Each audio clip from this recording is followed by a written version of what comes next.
My name is Dale Williams.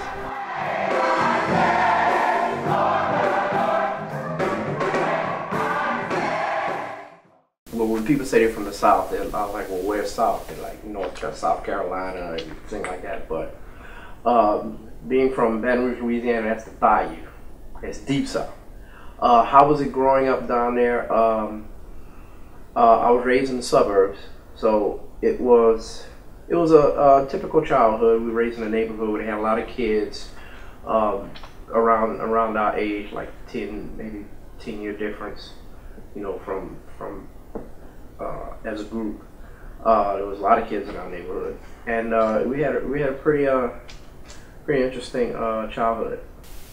For instance, when I was in high school, we showed up at school one morning, and there was a lot of students walking around with Ku Klux Klan recruitment T-shirts, because there was a lot of activity in that area.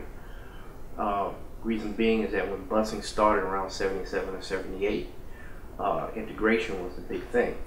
So they pulled a lot of us out of our neighborhood schools and started, you know, putting us out in different areas. So we went to a high school, it's called Central High School, which was like 37 miles out. And it took us an hour and a half to get to school every morning. And the first day we went there, the entire school was out in front of the school to watch these 3 busloads of black folk pull up. And it was interesting. We didn't have, believe it or not, we didn't have too many problems in that aspect. But this one day that a lot of these students decided to wear these T-shirts. It took us by surprise. So you have 100 or so kids who had to decide what to do. Whether we stayed to school, went home, you know, tell somebody, whatever. So some went home, some stayed. I was with the group that stayed. The one particular gentleman tried to invoke a reaction from me, but you know, we remained cool. Higher education was always a factor for me. It wasn't even a decision. It was just a matter of graduating and you go straight into college. I chose the field of architecture because I had a creative edge. Being creative and being artistic pretty much made the decision for me.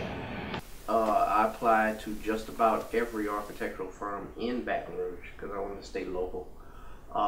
They really didn't have any blacks that I could see on staff at that time.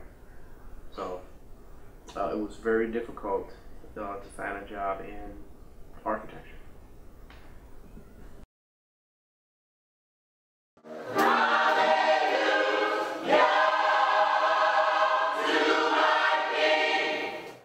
Spending that amount of time looking for a job, I knew that my chances were going to be better up north. So when this opportunity came, I just went to the highest bidder. Success is a state of mind. Some people judge success by money. Some people judge success by family, or you know, family and friends. As far as success is concerned, I'm happy to be where I am. I live in a $300,000 house. I drive a Cadillac Escalade. Unheard of, not to brag or anything, but it's unheard of, especially for a single black man. I just made, well, I'm 52 years old. I'll make 53 in July.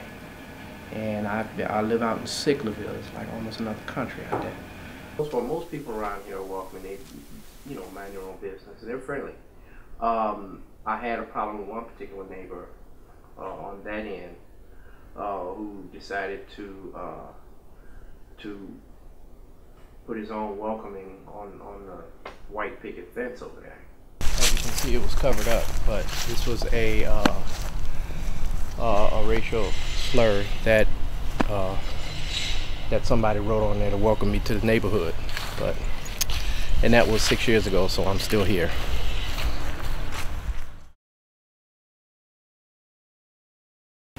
I had everything. Sports car, house, park, everything. But there was, for me, there was still something that just wasn't complete, wasn't there for me. I came to a crossroads in my life. My fiance from 2004, she suddenly passed away, gone. Me being so-called successful and confident and all this kind of stuff meant nothing at that point. I was done. It meant nothing. I was contemplating suicide and all this kind of stuff, because when you lose somebody suddenly, just like that, you know, when somebody's ripped from your life like that, you go through grief, and you go through this grieving process, but you know, you get your life together. At that time, for me, that's when I got saved. I asked God to come in my life and handle it. I currently attend a church called St. Thomas African Episcopal Church, which is at 63rd in Lancaster. I sing on the choir there.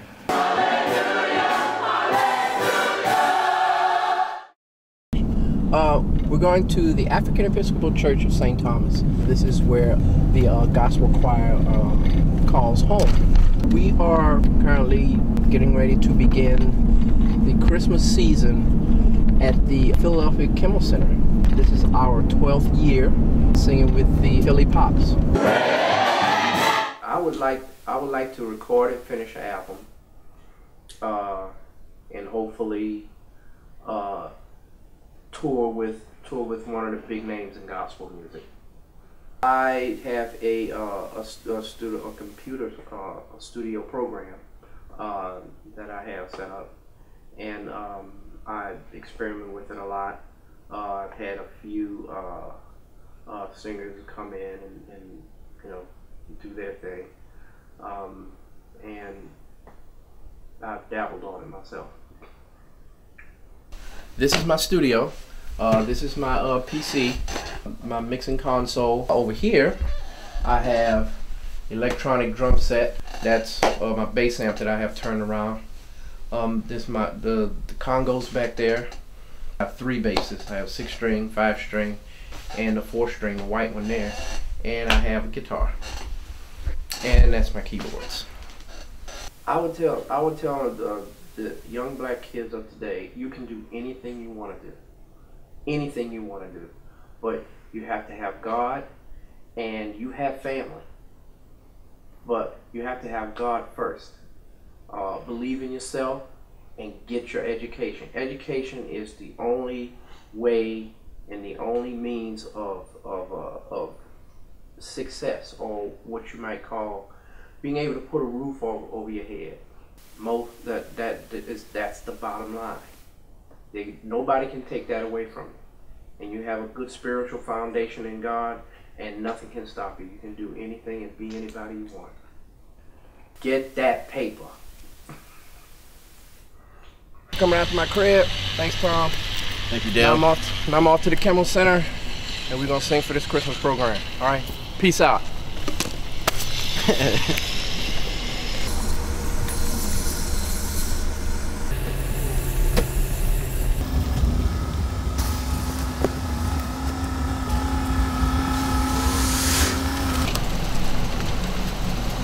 Y'all still here? Come on. Goodbye.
that's it.